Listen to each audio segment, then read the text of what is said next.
bwemba mala nanzira kubali bateekeyo mbawe.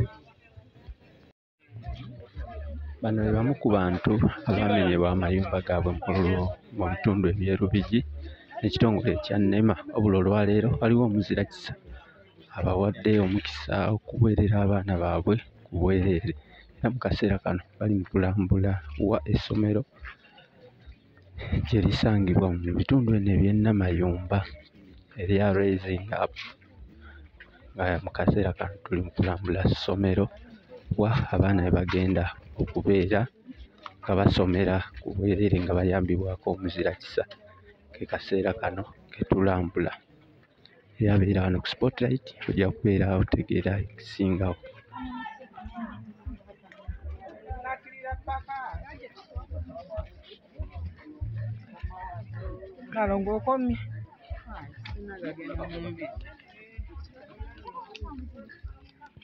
Zino ze zimu ku pulojekiti eziri ku ssomero omugagga abawadde gye bagenda ossomera abaana. Ze zimu ku pulojekiti ezikolebwa wano ku ssomero erya Raising Up Children Nursery Day and Boarding. Bino bye bimu biri ku ssomero kuno bikolebwako.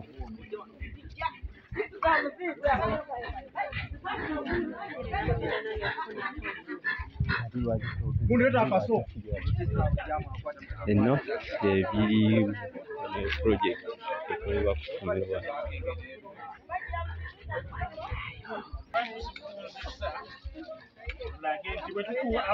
Bannaddiini abatakolagana na bino tetubiteekawo nti abaana bajje babiyonjeze oba bakole ki, nti omwana bw'asanga ekibuzo ky'embizi mu saayansi alina okukola ki, alina okukikola. Tubeeramu ne Landrace, tulinamu Loko, tulinamu Kambura.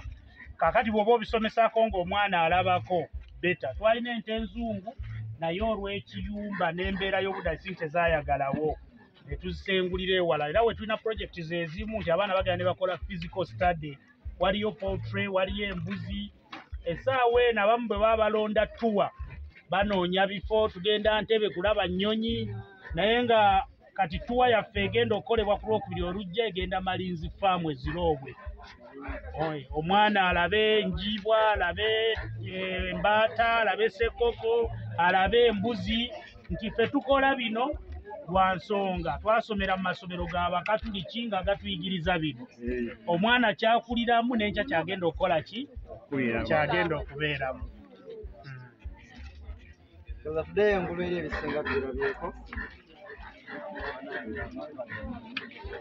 Ez'emu ku projects eziri wano.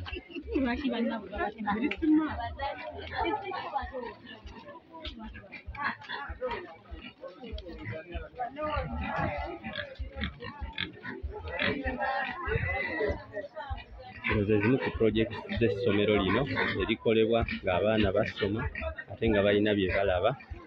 Wabula ye agaasi newankubadde nga mulimu embizi naye Abasiraamu tebajja wano nti oba bejja kukolanga emirimu mu biraalo bino.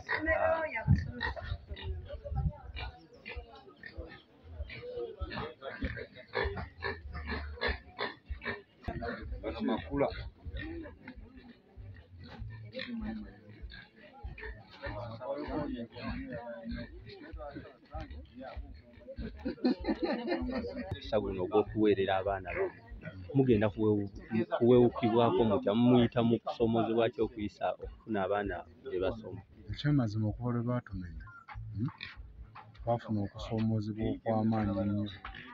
Nzirali n'akasasula fiizi kyokka ne mmala ate nga nina okukyusa ki abaana okubajja ku ssomero gye baali balina okusoma ate mbateeke ewalala. Naye kati ssaawa ya kaakati tebasoma, bali waka. So tusuubira nti bw'abanga atukwatiddeko omukisa ne gujja, tusuubira nti ekyo ekizibu ky'okuweerera abaana tujja kuba nakyo tukikoze ki, tukyakiwonyeeko. Kuba tulina ebizibu bingi nnyo, ebizibu bitusoomooza. Bizibu nga ki ebirala Bizibu kankubuulire muno mwana wattu. Olaba twalinga tukola kyeboolaba. Nfuna naye kati tukyakola olw'ensonga mu businziro bwaffe we twavanga baatukola ki baatusenda emirimu gyaffe gyafa era kindeese nze eno ompa ku basaries bwe nfuna basaries abaana bange bajja nina abaana 5 nfuna era kyensabira Katonda ansaasire bampe omukisa abaana tubakole ki babaweerere tunoonye otutonotono otw'okulya osanga munnaye tujja kuba twewuseeko awo. Haji Bulwadde yabawa ew'okubeera ewo zituuseewo. Ensonga za Haji Bulwadde twongera okumwebaza kuba yatuwa naye tulina ebisoomoozo bibiri byalinga 3 teriyo mazzi naye yali twali tusuubidde okukwatagana ne bekikwatako batuteereyo amazzi amasannyalaze tewannaba tegannajja ne kaabuyonjo era nti ekimu n'amasomero gaali kati akagere ke tunaabeera erudda eno abaana baffe nga basobola okusomera eno ndowooza tujja kuba tusobola okukola ki okutambula. Haji ebintu bino byonna byogerako yasuubiza ne kaabuyonjo okuba nga ali mu zisima mu kaseera kano kino kyo tewali kitambula. Essaawa ya kaakati ekyamazima amayinja nagalabako baagaziwa naye kaabuyonjo tetunatandika kuzimba kwoteeka ebintu ebyo byonna byenjogeddeko tebinatandika wabula amatu gy'amasannyalaze nagirabako nagirengerako nga gitandise okujja naye waffe teginnaba kutuuka kirabika giri eri ku lotale nga muyina essuubi erifuna essuubi erinaafuna amasannyalaze ago gye bujja naye twagala byonna bibeere okuba eno gye tubadde n'amasannyalaze onfuna tubadde n'emirimu twali twazimba kati essaawa eno oŋŋamba n'essente ez'okuzimba ennyumba sizirina onfuna bulungi nantusabye bamuzira kisa batuyambe era nga bwe baatuyamba kuba kati tuli banaku batufunire bongere batuweeyo ne ku ssente batuzimbire kale omuntu ne bw'omuzimbayo bulumu bubiri aba asobola okugira ng'abeerawo. Ensonga eyo ekyekifo ekyamazima twebaza nnyo Haji Hassan Bulwadde yeebala okutuwa yatuwa n'omutima gumu nze endagaano nzirina onfuna bulungi eyasooka ya 5 ku 10 n'etwawula 5 ku 5 twagenda ku Nana Village ne batuwa ki endagaano zaffe ezo wabula tusaba abazira kisa bonna we bali Basudulu Valeria Bahamu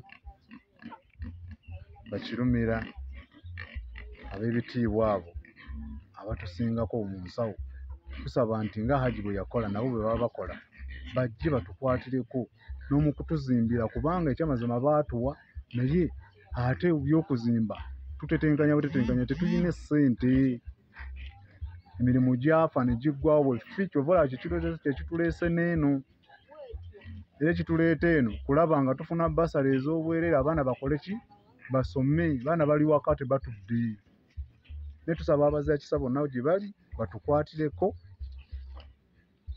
tuzimbe n'okutuzimba ennyumba. Erinnya nze Kalyango Katabula David ndi Uganda.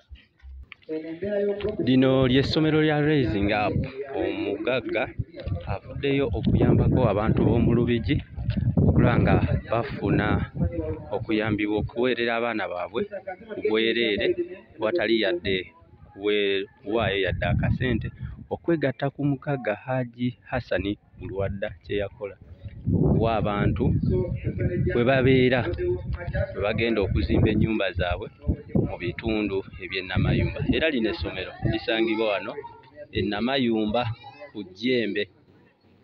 Katweyongere maaso ne Spotlight tujja kwongera okumanya ebisinga mu kaseera kano tulinda abakulu okuva mu abakulembeze okuva mu disitulikiti ey'Ewakiso okuli RDC w'Ewakiso obudde bwonna batuuka okulaba nga balaba ensonga eno obulambulukufu bwayo ne Haji Hassan Bulwadde budde bwonna ajja kutuuka.